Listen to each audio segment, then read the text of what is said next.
The Assembly will hear an address by His Excellency Nana Addo Dankwa Akufo Addo, President of the Republic of Ghana. I request protocol to escort His Excellency.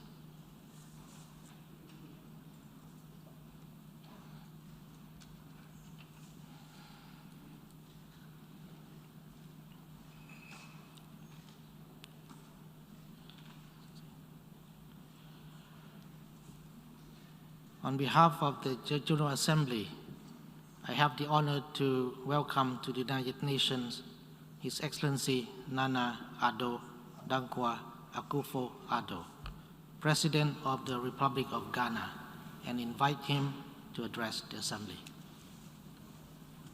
Mr. President, I congratulate you warmly on your assumption of office as President of the General Assembly, the Assembly of Humanity, and wish you well in the management of our affairs.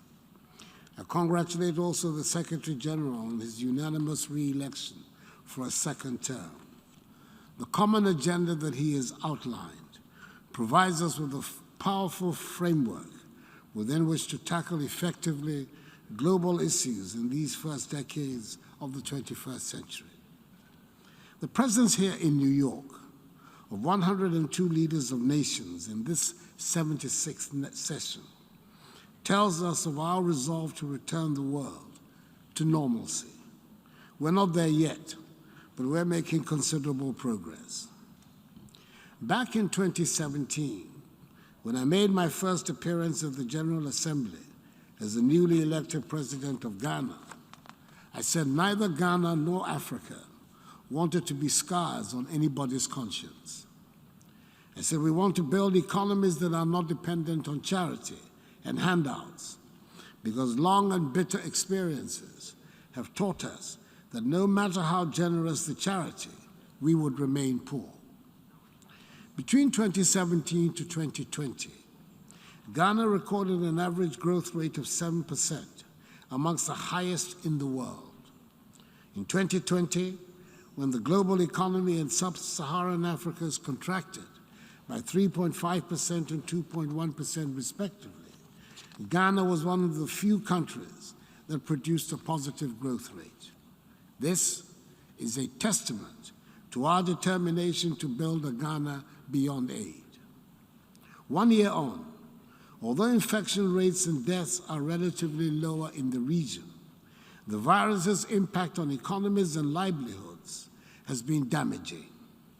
The latest numbers from the African Development Bank indicate that African economies, which contracted by 2.1% in 2020, are yet to return to pre-pandemic levels. More than 30 million Africans fell into extreme poverty in 2020, and nearly 40 million could do so in 2021. The social impact has been devastating. Over 103 million African jobs have been lost. Women, who account for 40% of total employment, have been most hard hit. Mr. President, we're listening to the scientists. It is evident that vaccination is the way to protect populations and revitalize societies. To vaccinate 70% in the shortest possible time, as is being done elsewhere in the world, means some 900 million Africans have to be vaccinated. The Afro-Exim Bank structuring of the Africa Vaccine Acquisition Task Force $2 billion acquisition of 400 million Johnson & Johnson vaccines is part of the historic African Union's COVID-19 vaccine development and access strategy. It is a critical milestone in our collective fight against the pandemic, in a continent suffering the worst brunt of vaccine nationalism. The Africa Vaccine Acquisition Task Force vaccine program, partly manufactured in South Africa, is the single largest and most far-reaching trade transaction since the entry into force of the African Continental Free Trade Area in January this year. It is eloquent testimony to the benefits of domestic production and pooled procurement in Africa as envisaged by the African Continental Free Trade Area Agreement. Ghana agrees with the call of the Rome Declaration of Global Health for voluntary licensing and technology transfers to boost vaccine production. The African Union is working with WHO, WTO, and other global partners to expand its vaccine manufacturing and deployment. We in Ghana have so far received 5 million doses, which have been administered to frontline health workers and those classified as being most at risk. 5 million is not a figure to be sneered at, particularly when we consider the situation in many other African countries. We're grateful that our efforts in the management of the pandemic and vaccine distribution have been recognized, and we have received these amounts so far. We're still hoping to vaccinate 20 million of our people by the end of the year. One unfortunate development appears to be the recent measures on entry into some countries in Europe, which suggests that Covishield, the Oxford AstraZeneca vaccine manufactured in India, is not recognized by these countries. What is intriguing is the fact that this vaccine was donated to African countries through the COVAX facility. The use of vaccines as a tool for immigration control will be a truly retrogressive step. Mr. President, the last time there was such an upheaval in the world was during the Second World War, which led to the establishment of a new world order. This organization, the United Nations, and the other Bretton Woods institutions were created to maintain international peace and security, help rebuild the shattered post-war economy, and promote global economic cooperation. Even before the pandemic outbreak, many had concluded that the current structure of global economic cooperation, designed some 77 years ago, has proven inadequate to finance infrastructure and economic transformation in developing countries. Given the incapacity of the global financial system to produce the necessary outcomes to finance sustainable development, we need a constructive review. COVID-19 provides a great chance to rethink global economic cooperation based on the principles of mutuality, equity, sustainability, and collective prosperity envisaged by the SDGs. There is no question but that if the famous gathering in San Francisco was to take place today, it would be a significantly different United Nations Charter that would be written. In much the same way, a World Bank or IMF or WHO that is born today would be radically different institutions from those that were set up after the World War, as many of the countries in today's world, especially in Africa and the Caribbean, were not present in San Francisco. The pandemic has also shown us that the great advances in science and technology notwithstanding, we still have a lot to learn and discover about the human body and about life. Thus far, in spite of the grisly predictions of dead bodies littering the streets of Africa, and in spite of not having as much access to vaccine as the developed world, Africa seems mercifully to have escaped the worst of the COVID death rates. And for that, we thank God. Ghana wants to share a few thoughts which we believe should form the basis for the new global cooperation. Firstly, we need to strengthen the funding of the existing global health organizations. This must include a greater, more predictable base of multilateral funding for WHO and regional centers of disease controls, which play the central roles in global health security. It will require dedicating an additional 1% of GDP to funding global health. This is an investment in a global public aid goal, not aid. Secondly, we must develop more resilient finances to build back better and for future preparedness. Across the African continent, Revenues have decreased by as much as 150 billion United States dollars, as economies are still reeling from the economic impact of the pandemic. African governments have already spent scarce reserves fighting the pandemic and providing social protection to millions of affected households. Ghana has been advocating that innovative financing must also address structural challenges beyond responding to immediate fiscal needs by providing mechanisms to facilitate investments in health infrastructure, technology, the environment, and people that would bolster resilience and equitable recovery.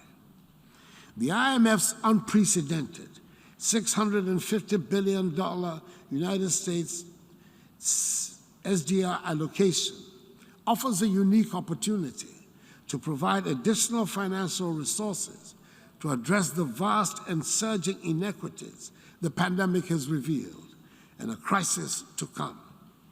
Africa's allocation is some 33 billion United States dollars. If ever there was a time for an African Marshall Plan, it is now. The SDR infusion should be seized upon as a catalytic effort to leapfrog Africa to the next level of human development and ensure sustained global prosperity. African leaders have advocated for a prudent and transparent channeling of 25 to 35% of SDRs, that is $160 to $230 billion, from wealthier to vulnerable countries, $100 billion of which should be dedicated to Africa. We welcome the support of the European countries represented at the Africa Summit in France, the IMF, the G7 and G20 to some SDR redistribution. Mr. President, proceeds of channeled SDRs should fund vaccine acquisition and manufacturing, climate and green investments, and a Pan-African stability mechanism, like the European Stability Mechanism, that will safeguard financial stability on the continent. A part of the redistribution should also help fund the recapitalization of the African Development Bank and Afri-Exim Bank to support industrialization, private sector job creation, and the African Continental Free Trade Initiative. Thirdly, we must reposition key multilateral organizations and international financial institutions such as the United Nations, the other Bretton Woods institutions, and the G20 to reflect inclusiveness, support country investments in global public goods, and ensure fast-track financial support to build back better and prepare for future pandemics. For instance, the key to the G20's effectiveness is that it achieves representative coverage of the global population and economy with a diversified enough number of leaders at the table to enable speed and flexibility in deliberation and decision-making. Admitting the African Union to an expanded G21 would have the same galvanizing effect within Africa that the EU's participation in the G20 has within Europe, strengthening policy coordination and coherence across the 54 African economies. With the African Union at the table, the group suddenly would have representation for 54 more countries, 1.3 billion more people, and 2.3 trillion more output. This extraordinary increase in representation will add just one seat to the table and about 10 minutes to the discussion. However, it will redefine global policy coordination to enable a more prosperous, inclusive, and sustainable world to emerge. Fourthly, we in Africa are as committed as any to the fight against climate change. We believe, however, that the fight is better advanced if we're able to maintain the crucial balance between economic, political, and environmental imperatives, positions that we will be articulating in Glasgow at the COP26 conference, which should form part of the new global compact. Lastly, now more than ever, we must defend democracy, constitutional rule, and human rights in the world. In the last 24 months, we've witnessed assaults on democracy around the world, sometimes even in developed countries where we had assumed that a consensus on the democratic form of governance had been established. Mr. President, in West Africa, recent events in Mali and Guinea have undermined democratic governance in our region. ECOWAS, the regional body whose authority I have the honor to be the current chair, is unreservedly committed to maintaining democratic governance in the ECOWAS community. That is why both Guinea and Mali, foundation members of the community, have been suspended from its organization pending the restoration of democratic governance. We welcome the support of the United Nations for the measures taken. ECOWAS has given Guinea 6 months to do so and requested the immediate release of President Alpha Condé. On my visit to Conakry last Friday, the military leaders indicated their willingness to see to his imminent release, and it is our hope that they will keep to their word. The authority has also made it clear to the military government in Mali that it is not prepared to negotiate an extension to the February deadline for the holding of democratic elections, as the essential steps to be taken can, with political will, be effected within the ECOWAS-sanctioned timetable. It is better that a government with a democratic mandate be in place as soon as possible to implement the necessary reforms for the future stability and growth of Mali, thereby enhancing capacity for the all-important fight against terrorism in Mali and in the wider Sahel. We in Ghana highly resolve that we will continue to defend democracy and constitutional rule and uphold human rights. We shall work to strengthen the institutions that support democracy in our country and in our region. We shall continue to support the United Nations and other international organizations to help remind us that indeed, no man is an island entire of itself. I thank you for your attention. On behalf of the General Assembly, I wish to thank the President of the Republic of Ghana for the statement just made, and I request protocol to escort His Excellency.